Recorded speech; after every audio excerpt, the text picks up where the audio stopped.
Okay, so let's start our webinar. Good morning, everyone, and welcome to our webinar, Water Risk Management Strategy for Resilient and Sustainable Business Practices.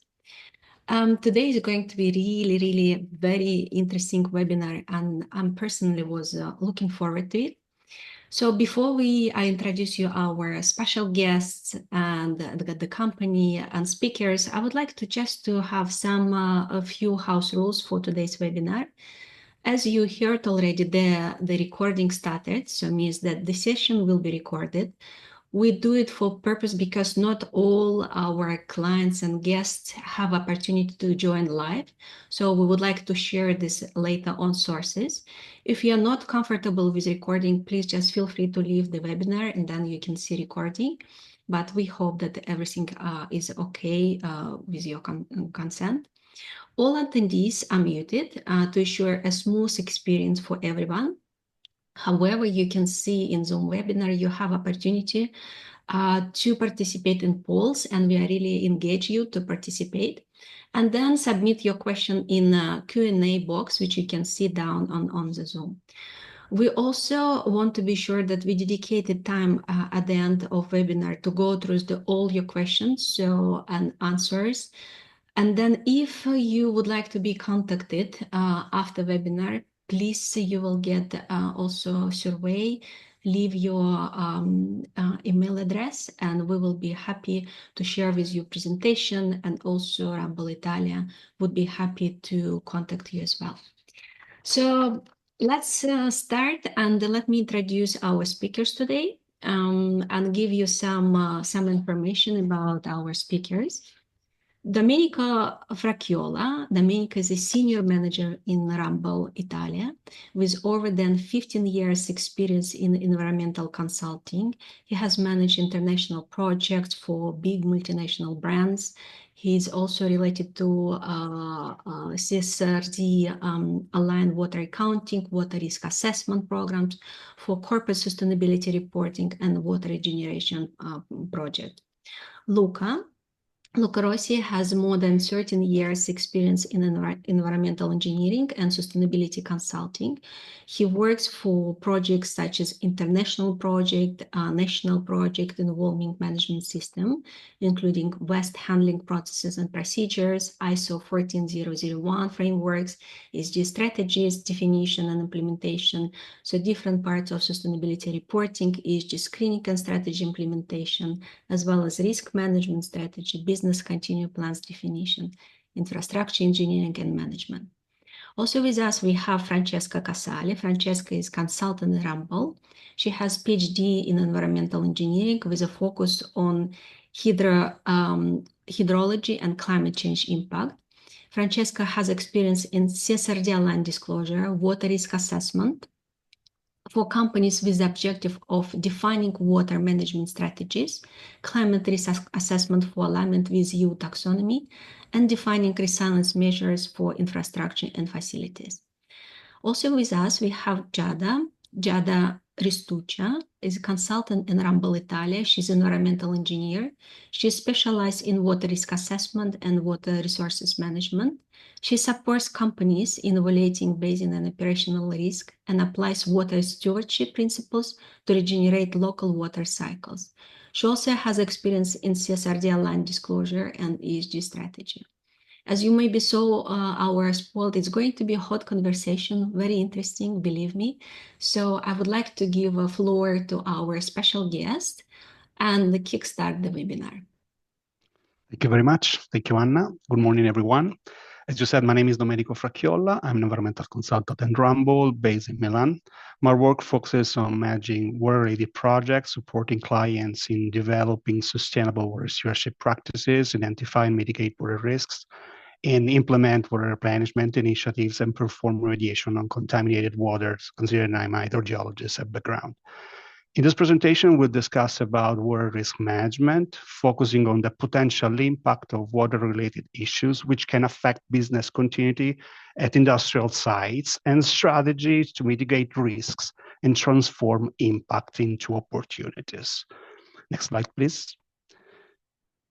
The agenda includes a brief presentation of Ramboll, for those who don't know us, followed by a first section concerning water risk and business impact, including a few polls, as you said, and at collecting your perspective on these topics.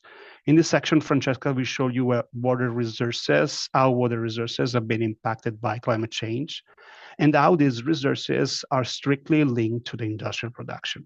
Just a few examples to give you an idea of the problem's magnitude. Maybe most of you don't know that 50% of water collected at global scales come from basin for the stress, where the demand exceeds the availability of water supply. Moreover, the financial impact, for instance, of water-related risks exceeds $430 billion, considering just a limited number of companies analyzed by CDP questionnaire in 2023. We also recall that just last Saturday was World Water Day, a global event dedicated to celebrating water and inspiring action to address the global water crisis. This year, the focus was on glacier preservation, recognizing that as the planet gets hotter, our frozen world is shrinking, making the water cycle more unpredictable. Addressing this challenge requires both a reduction in greenhouse gas emissions and adaptation strategy of companies to avoid business interruption. We will also present you an overview of the applicable regulation and the main changes introduced by the omnibus package presented by Luca as our ESG expert. Finally, Giada will present you Ramboll approach to support clients to deal with new water challenges and a few case studies of applications, say. In this section, we'll provide you an overview at high level of our approach helping clients on water accounting, water risk assessment, water replenishment, as a journey, as a package of services by which we can work together on water strategy at corporate level, and we can support site managers at site scale with engineering solutions in order to face with specific technical issues. Next slide, please. Who we are. Ramboll is an independent architecture, engineering, and consulting company. We are based in Denmark with the headquarters in Copenhagen. It was founded in 1945, and we have more than 18,000 experts spread all over the world on more than 25 countries, working on different markets, different, let's say, business units, different departments. We have buildings, we work on buildings topics, water, energy, architecture and urbanism, environment and health, management consulting, and transport. Next slide, please. All of us in this call work on the environment and health. We are based in Milan, but in Italy, we have 2 offices with more than 150 employees. And we work together with other business units to form multidisciplinary teams, so we can provide support for clients on international programs, providing different perspective in order to face with complex problems, putting together people able to work and fix problems on engineering solution, sustainable practices, and for instance, in this case, water-related concerns. Next slide, please. About sustainability, we have a list of potential services that we can provide to our clients, considering different expertise. For instance, we work on ESG, CSRD readiness with Luca, which is our expert on ESG, carbon services and decarbonization with Francesca, who is our expert on climate change, biodiversity and ecosystem, water management, we work on also with Giada, circular economy, contaminated sites, and remediation, let's say, which was our traditional service, LCA, compliance, assurance, and performance, and then environmental due diligence and science impact assessments. So if you need all of these services, we are available to support you in different perspectives and different topics. So I'll just give the floor to Francesca Casale to just start with the technical session. And thank you very much. Thank you, Francesca. Thank you. Giada, we can go to the next slide. We have a few questions for you. And we have a poll to answer to the first question that is related to the percentage of fresh water on Earth.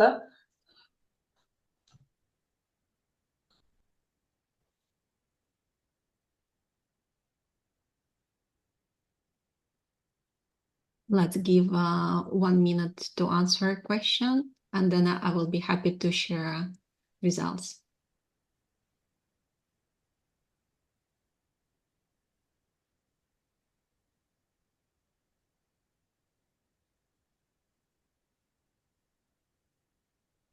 Okay, let's share results.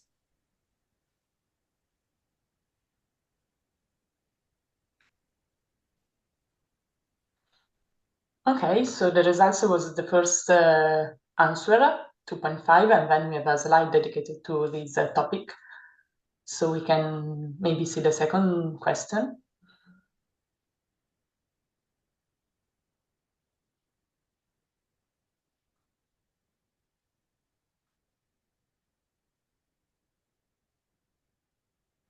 This is related to the driest year worldwide in the last decades.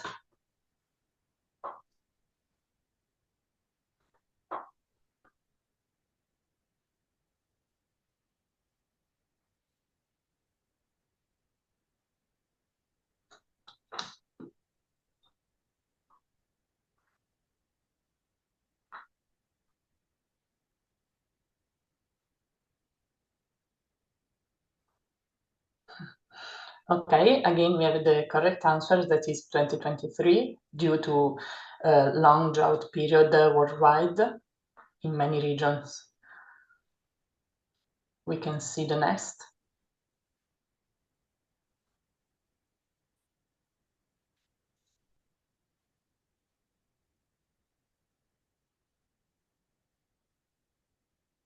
And this is an opinion on your business, so on the importance of value chain in water-related topics.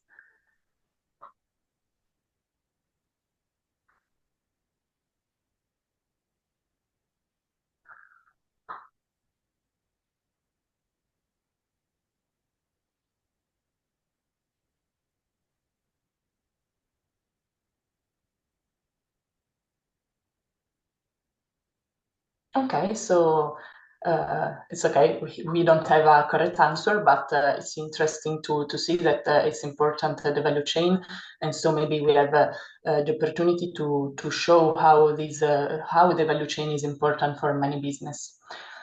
Okay, thank you for the poll. We can begin with our webinar related to the technical part. Maybe Giada, in the first slide, yes, thanks. We can see the answer to the first question. We know that water covers the largest part, the largest area of Earth's surface, and in particular, it covers the 71% of the total Earth's surface. But the largest part of this water is salt water, so the fresh water represents only the 2.5%. But we have to consider that a part of this water is locked, for example, in ice caps or glaciers. And so if we consider only the available fresh water, for example, for human uses, we have only the 1% of the total water that we have on Earth really available for water users. We can go to the next slide. Okay, this is an overview of water resources in Europe. We have also in Europe, we have problems with water stress. So around 1/3 of European territories are exposed to water stress, especially in the last years during the drought period and the long drought periods. And the water demand is expected to increase in the next years and in the next decades. It is expected to increase, for example, of 55% by 2050. And this is a problem related to the actual water stress exposure of our territories. Considering the ecological status, so the ecological and chemical status of water bodies in Europe, we have that only the 40% have a good ecological status, as we can see in the figure in blue. So only the 30% of river watershed of water bodies have a good ecological status. We can go to the next slide. Okay. We have a problem also related to climate change, because climate change have now effects on hydrology and on water resources, and due to climate change, this condition could be worsened, and we could expect worsened condition in the future due to climate change related to water topics. For example, the topic of water stress, that is a real condition and an actual condition also in Europe, could be increase in risk in the future, and so we could have problems related to water scarcity for human uses. Climate change, for example, influences the extreme events, and so it influences both the extreme events related to scarcity of water. So the drought period is an extreme event that could be more frequent and more intense in the future. But we have, on the contrary, an increase in frequency and in intensity of extreme events related to excess of water. So, for example, the intense precipitation and the consequent floods.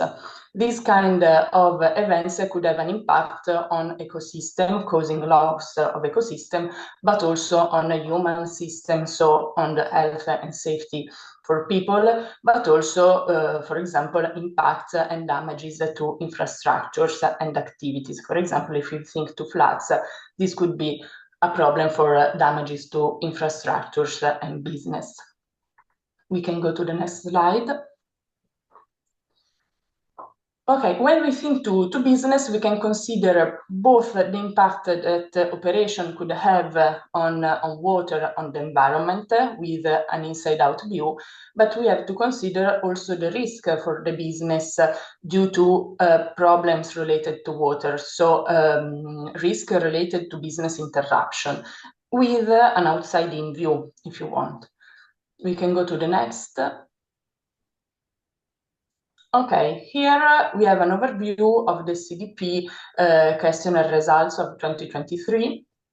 And for example, we have said that the 50% of water withdrawal is located in area under water stress and underwater insecurity. The potential financial impact was estimated, and it could be of billion and billion of dollars due to the water scarcity and to water risk for business. We have in the next slide also the view for the value chain. So sometimes we consider only the own operation of the company, of the business, but we have to consider that sometimes water issues are related also to value chain.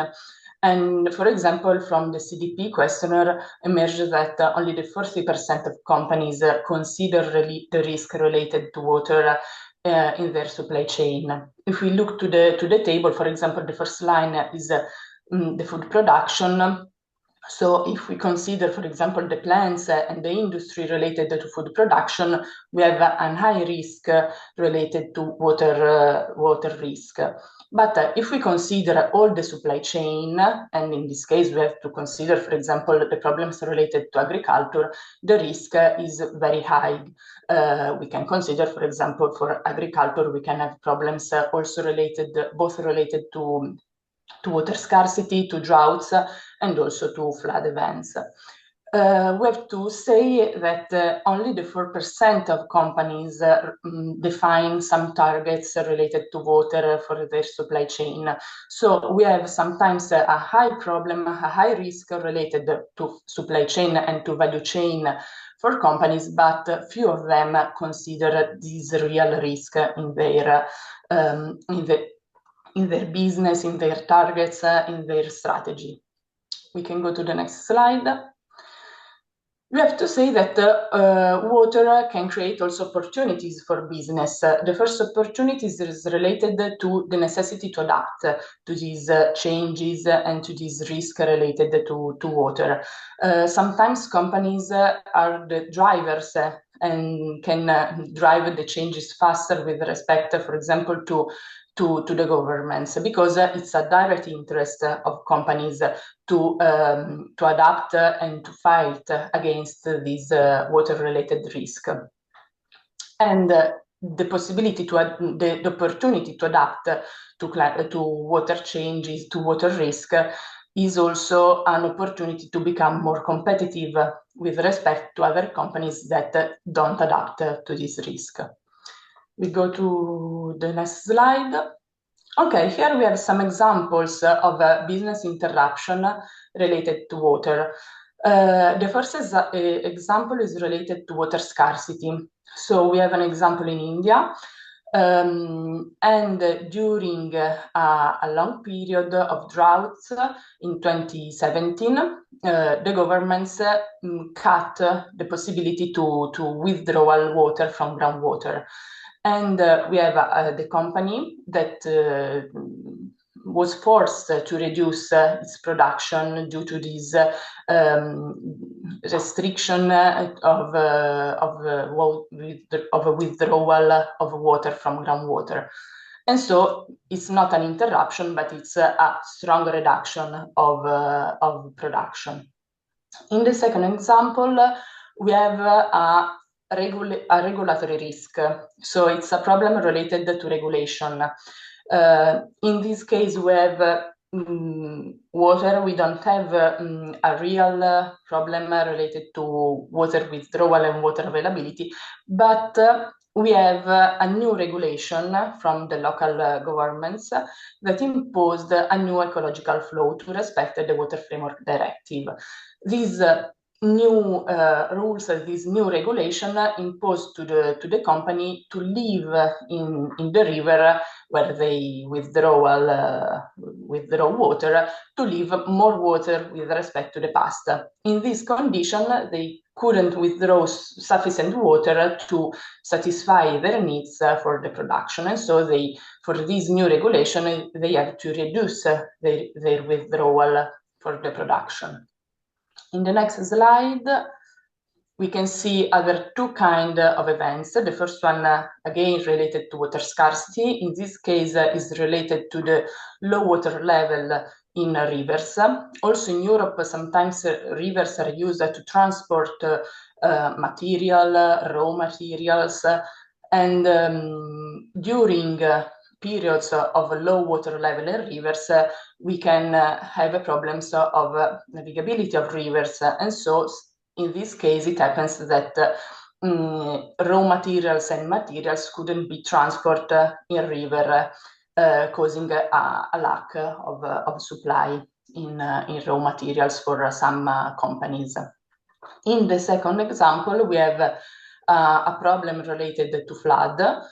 So during flood events, here we have an example in southern Germany, but we have also problems in Italy, for example. During flood events, we can have different problems because we can have damages to our property, to the own property of the company, but we have problems related to value chain, so to the supply chain, problems related to the production of raw materials, and again, problems related to the transport of material and components because of damages and interruption of the infrastructures. We go to the next slide. And we can start speaking about water regulation. In particular, in the first slide, we have an overview of all regulation and frameworks, in particular voluntary initiatives related to water at the European level and at the international level. We focus on European regulations that are the CSRD and the Water Framework Directive. We see these framework and regulation in the next slide. The Water Framework Directive is the directive that imposed the reach to a good ecological status for water bodies. We have seen the figure at the beginning of the webinar. The Water Framework Directive is applied to different kind of water bodies, so to superficial water, to groundwater, and to marine resources. And the aim to reach a good ecological status regard both the qualitative and quantitative aspect of water in water bodies. The Corporate Sustainability Reporting Directive, the CSRD, is another kind of regulation and of a directive, and is related to companies' disclosure in the issues of environment, social, and governance. And in the environmental issues, we have a topic also on water and water resources and marine resources. We can go to the next slide. Here are some points about the Water Framework Directive that require in the regional and in the national regulation that apply the directive. There are some issues related to the monitoring of indicators related to quality and quantity, the needs to have a management plan for watershed, river watershed in Europe, and the needs of targets to reach this good ecological status. I leave the floor to Luca to speak about the CSRD. Thank you, Francesca. Thank you, and welcome everyone. I'm Luca. I work on ESG in Ramboll. As Ramboll, we also support clients on CSRD compliance and implementation. We see CSRD as a huge game changer and a business transformation wheel for corporates. CSRD was firstly presented by the EU in 2021 and finally adopted in 2023, and adopted at local member state level, for instance in Italy in 2024. It's a game changer, as I said. It gives corporates very precise standards for disclosure, and it does include, as Francesca was saying before, the water topic, which is wide spread across several sector topics.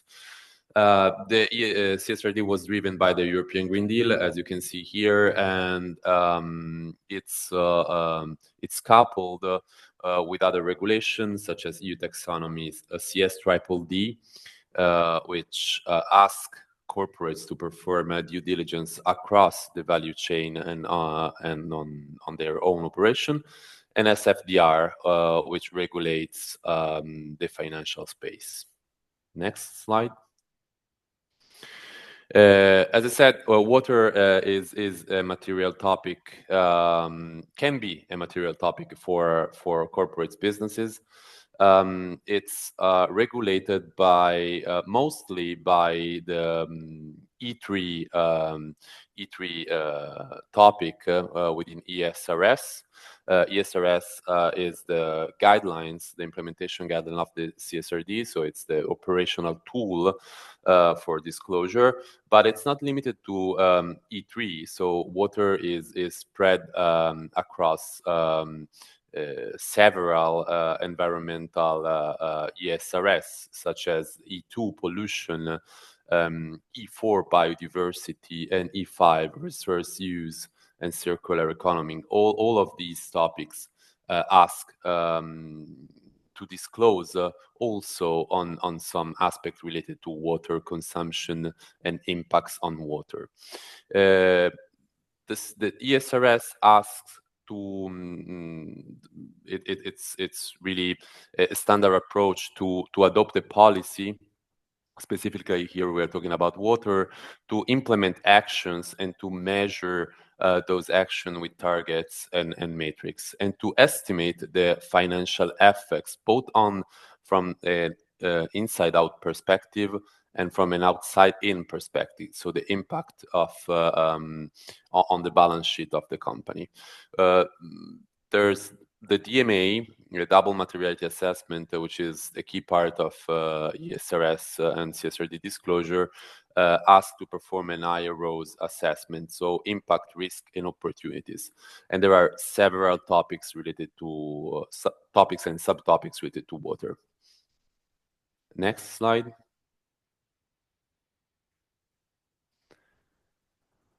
Well, it was too good to be true, actually.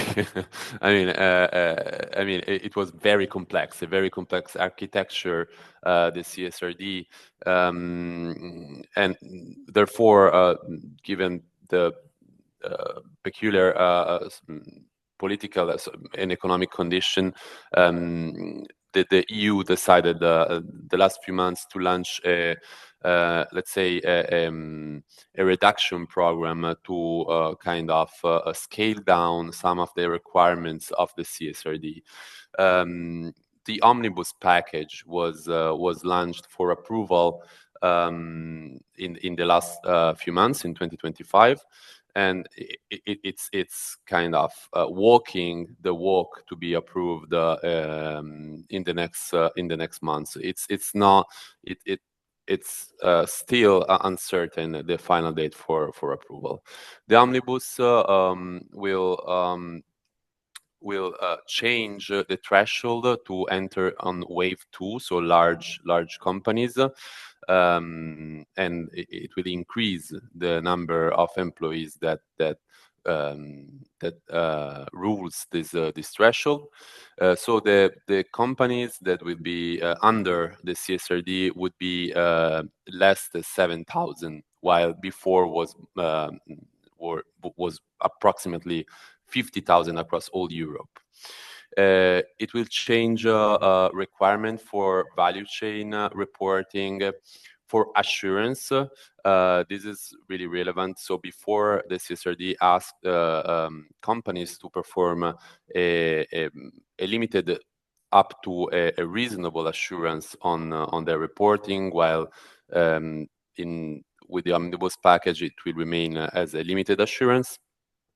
And there will be also like a stop the clock directive that will push the wave 2, so big enterprises to disclose with a delay up to 2 years. As I said before, the omnibus package implementation and adoption at member state level is still the date is still unknown. As Ramboll, we forecast an implementation for the stop the clock stream within months, while the other proposal that will modify technical aspect of the CSRD, we believe it will be implemented and adopted within a year. So the process is long, and as technical consultants and strategic consultants, we also advise companies to keep going with their work on CSRD and on sustainability in these uncertain times. So I pass to Giada. The mic to Giada. Yeah. Welcome everyone. Thank you, Luca and Francesca. And now that's the last part of our webinar, and we will explore in detail water risk management topics and discuss how companies can effectively address water-related challenges. And I'll give you some business case that for companies that actively working to manage their risk, providing a real-world example of best practices. So let's start. As my colleague explained before, water is crucial for many industries and business, and its availability and quality are increasingly threatened. Business indeed needs to understand their exposure to water-related risks in order to take proactive measures to mitigate operational disruption and ensure that their assets are resilient to water issues currently and also in the future. Beyond this, a company must also meet investor demands that ask for more transparency, and they need to navigate the new regulation as Luca just explained. Regulation as CSRD, EU taxonomy require business to assess and disclose then their water risk. So compliance is no longer an optional, but it's a key factor for corporate sustainability and also for financial decision making. But how can business manage in reality their risk? We have different steps, different projects ongoing. For example, they can analyze water cycle and understanding the water data and track the water usage. Then another key aspect is to assess the water risk. And so assess also in line with the ESRS C3 requirement, the exposure, the vulnerability of each business. And a last step could be developing mitigation strategies, implementing water replenishment activities that ensure long-term sustainability. But what is water stewardship?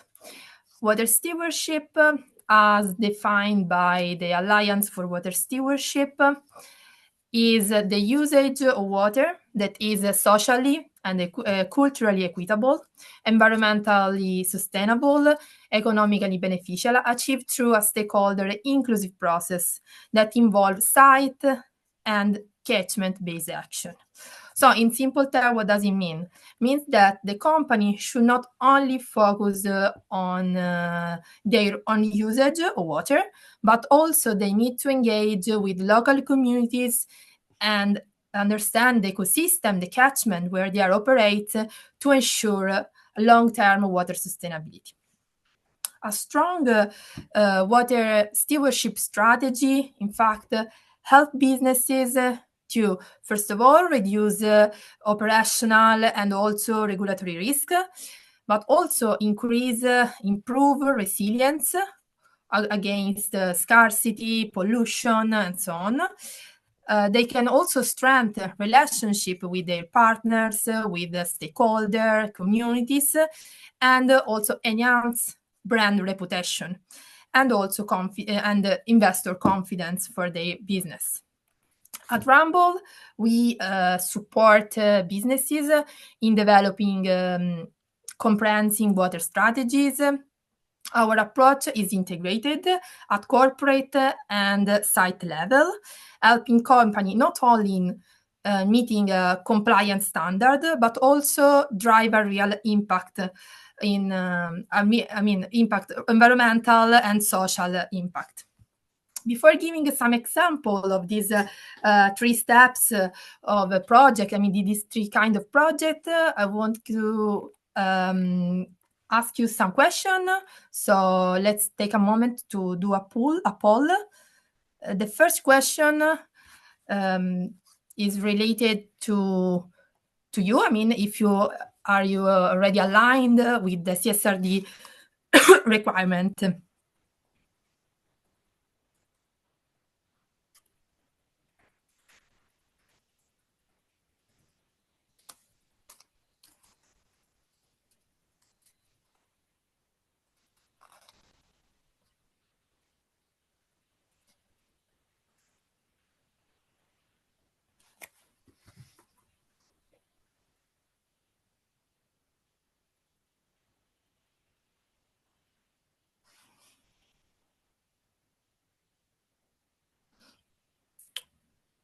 Okay, I can see that most of you, 45% of you are already aligned with the CSRD, and others are or not applicable or not yet implemented the regulation requirements.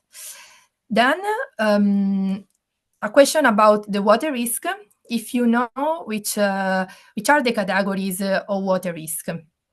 Can be physical, regulatory, reputational, physical, or regulatory and transitional.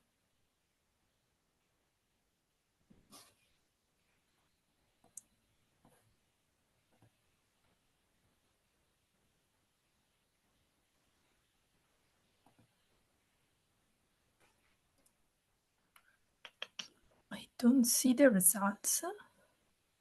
We are not sharing yet. We are giving a little bit. Okay. No, great. Perfect. Thank you.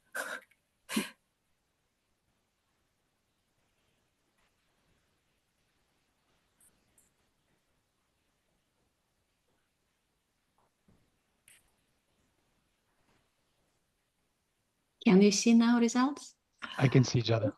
I cannot see the previous answer, but 96% saying the physical, regulatory, and reputational. Okay, so that's the correct answer. We will give you an insight of this in a while, and then go quickly to the next and final question about which is the principle of the net zero water impact.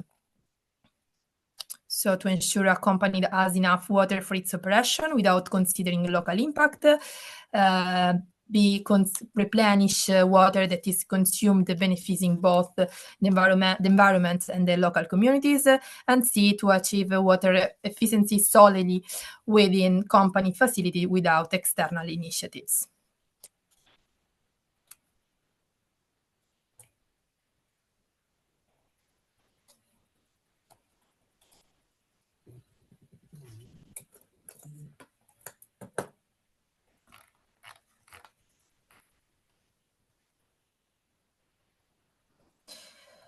Okay, let me know when you have the result, because I cannot see it.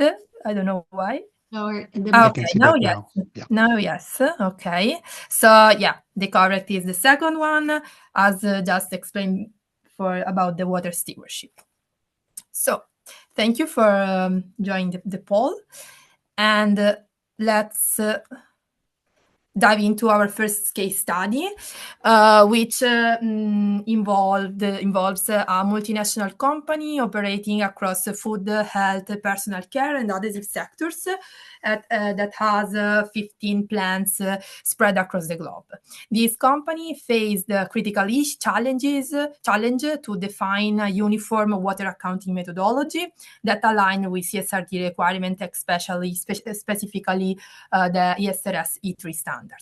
The company needed to ensure that its water management practices were consistent across all its plants and aligned with the requirement. The complexity of this task was due to the wide geographical spread of the plant and also the diverse operational needs of each site. To address this challenge, we analyzed the water balance of each site in terms of withdrawal, consumption, discharge, recycled or reused stream, and storages. This allowed us to understand how water was being used and consumed in each plant and identify any issues with flow monitoring and measurement. During the project, we engaged with site personnel through interviews and also site visit to ensure that our approach was really grounded in real world condition of each site. As a result, we aligned the company water flows with the ESRS E3 requirement, but helping not only in meeting regulatory demands, but also providing recommendations useful to each site to improve water management, enhancing data collection, and estimate unmeasured water flows. So next, okay, is blocked. Okay, no, okay, and then we have the second case study about the water risk assessment. In this case, our client was a multinational company operating in paper production sector that has several paper mills located around the world. The company challenge was conducting water risk assessment to evaluate water risk and define a strategic solution to minimize the risk and ensure business continuity in the future. Our approach is built on a customized methodology, which allows the evaluation of both basin and operational risk. The basin risk is evaluated at current and future and also in the future scenario, considering the climate change scenario. And what is the basin risk? The basin risk looks at outside-in perspective and depends basically on the geography of the site, so where the site is located, the catchment. While the operational risk consider the inside-out perspective, so how the site depends and impact on water resource.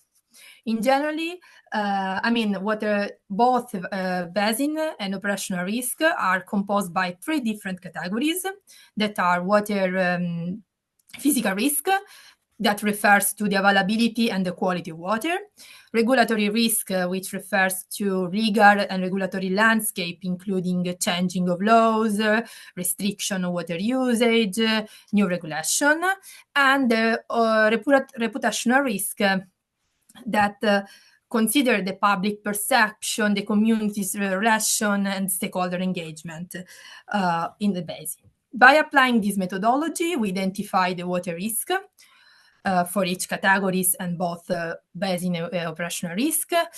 And additionally, we provided engineering support to each plant, assisting them implementing mitigation measures aimed at reducing the risk identified. We also built a dashboard in Power BI that allow the client to visualize the data interactively. The dashboard enables to click in each site, so you can define rapidly which is the most at-risk site, and you can prioritize and also define which is the first site to implement the mitigation action. And also support, of course, in the collection and exploitation of data for compliance with the CSRD requirement. And last, our first case study involved a multinational beverage company. The client was really highly mature in terms of water resource management. In fact, he's already implemented a number of water stewardship action, including improvement of the water cycle at site level. And then they want to do a step more, so going through net zero concept. And the challenges of this project was to compensate their groundwater withdrawal by that were, more than 1 million of cubic meter per year.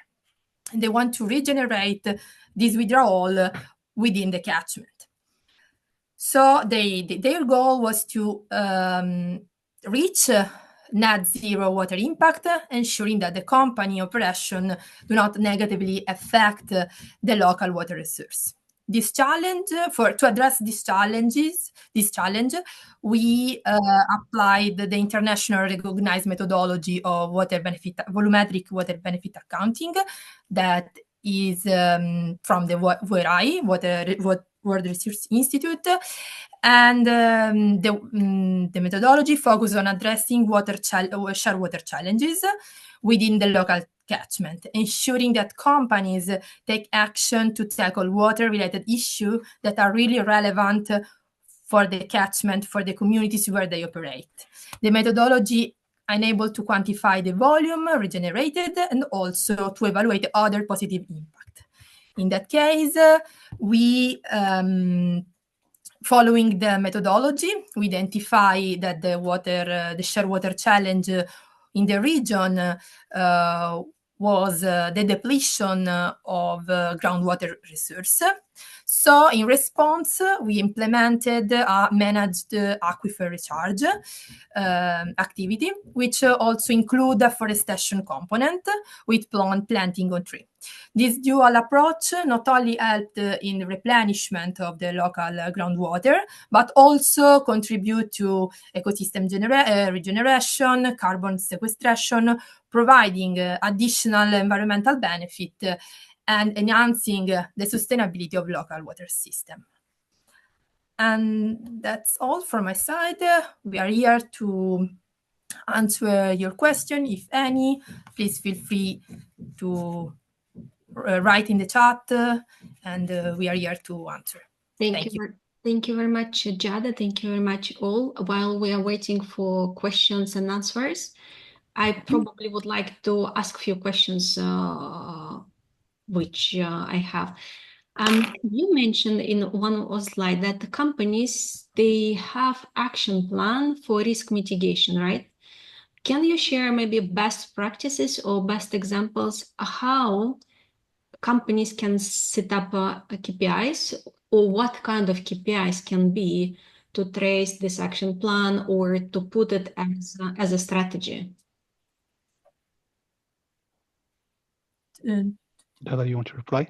Yeah, no, Domenico, sorry, I cannot. Oh, sorry, I missed. I can see you. Yeah. Oh, okay. Sorry, I try to. Okay. No, Domenico, please, if you want to go. Do you want to reply, no, or? please. You. Okay. Okay. Oh, considering the KPI, we, for instance, in the first example that Giada showed you, we are supporting clients to define the best KPIs for water. So they started from a baseline, let's say, from a simple approach, considering our assessment within defining the water flows and the water accounting. We analyze their process in order to define which could be potentially the best KPIs, following the best practices. So we went through their process. In some cases, we performed some site visit, looking at the water flows and defining how they are managing the withdrawal flows, how they are measuring them for water, the water withdrawal flows, how they are measuring the discharge, and consequently, how they are estimating or measuring the consumption. In that case, it's essential to evaluate which is the best practice to acquire this data, because considering that, you can define where the hotspots in the site are located. So where you are losing water, you are consuming water, you are sending water out within the waste, and which is the room for improvement.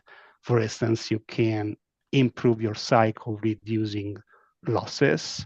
You can increase your recycle and reuse at your site. You can improve your discharge, and you can create a positive impact to the environment. That's an example of what we are doing to help the clients in increasing the KPI management and to have the best results within the water practices.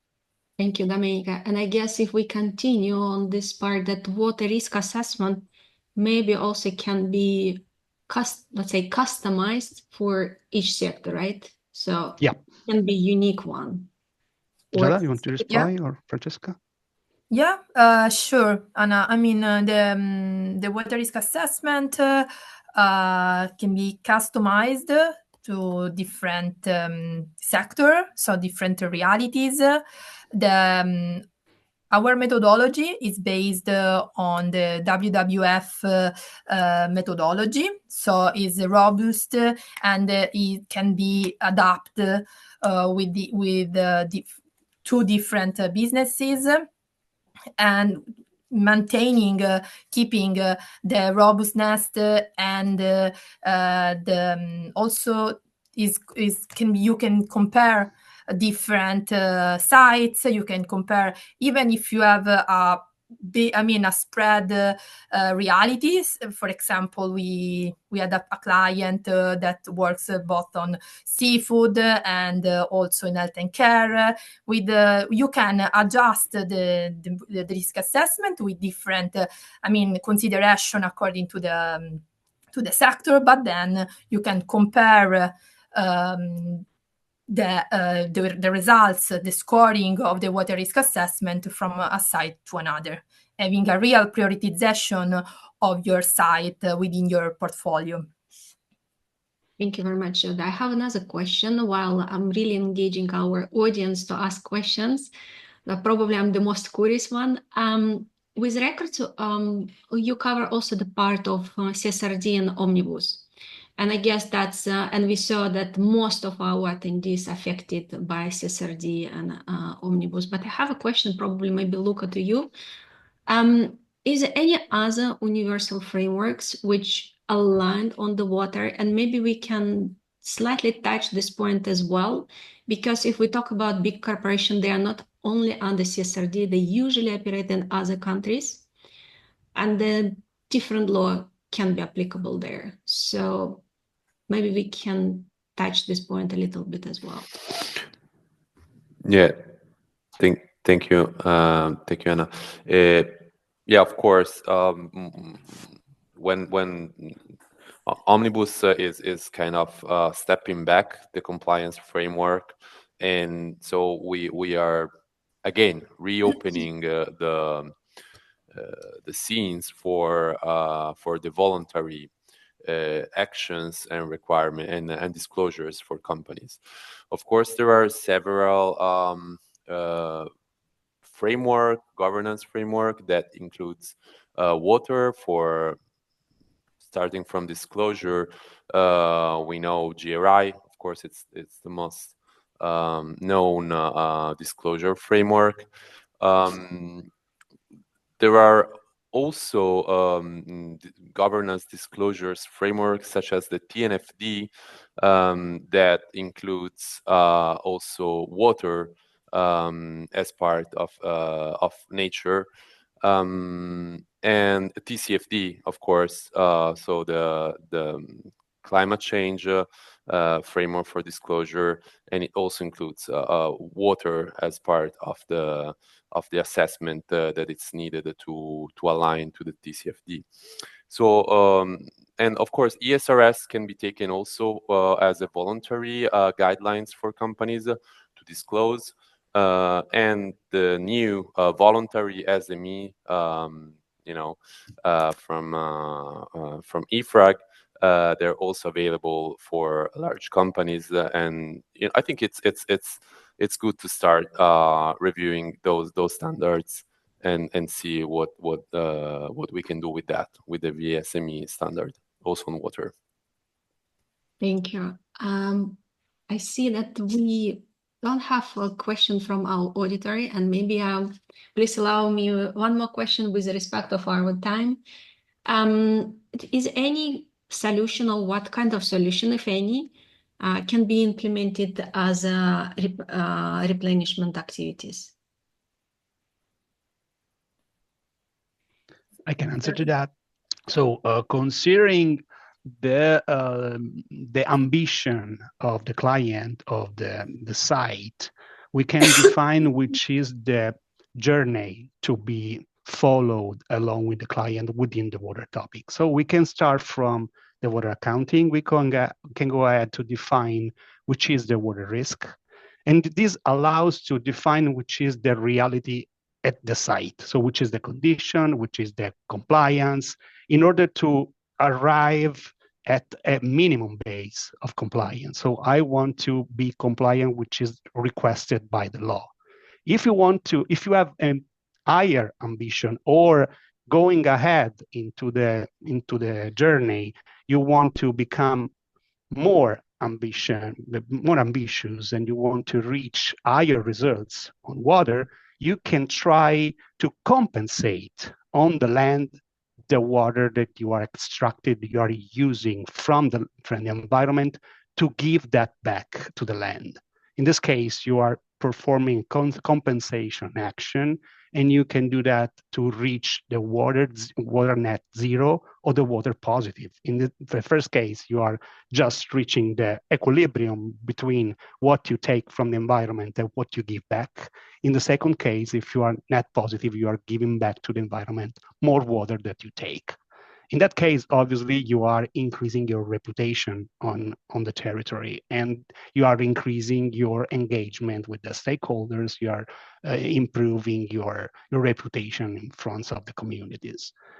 What we have done in the third case that Jada showed us was just to follow the volumetric water benefit accounting, which is an international recognized methodology who allows the client to claim which is the water that is given back to the territory, to the land. In that case, we have got to follow all the procedure, so defining which is the shared water challenge, so which are the needs at local level, which is the need and the problem, the issue identified within the community, and to put an intervention, to perform an action which goes in that direction to solve this problem.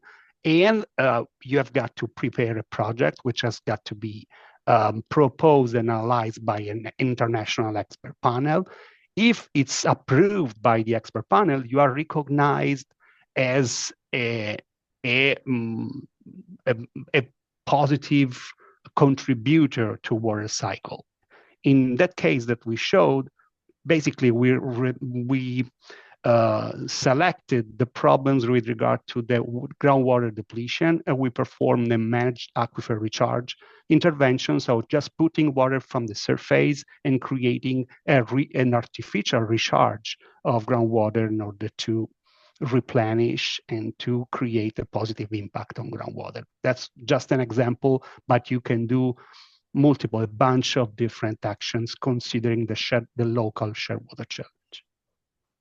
Thank you very much. You're welcome. Unfortunately, our time is running, and but it was so interesting, and me personally, I had a really big pleasure to have you all and have such a hot topic in our conversation. We also would like to thank all our attendees. As I mentioned before, we will share a recording, a presentation, and contact, as well as survey. Wishing all of you a very good day, and looking forward maybe to next webinar. Thank you very much. Thank you so much. Bye. Thanks a lot. Everyone, have a very good day. Bye. Bye. Bye. Bye. Thank you. Bye.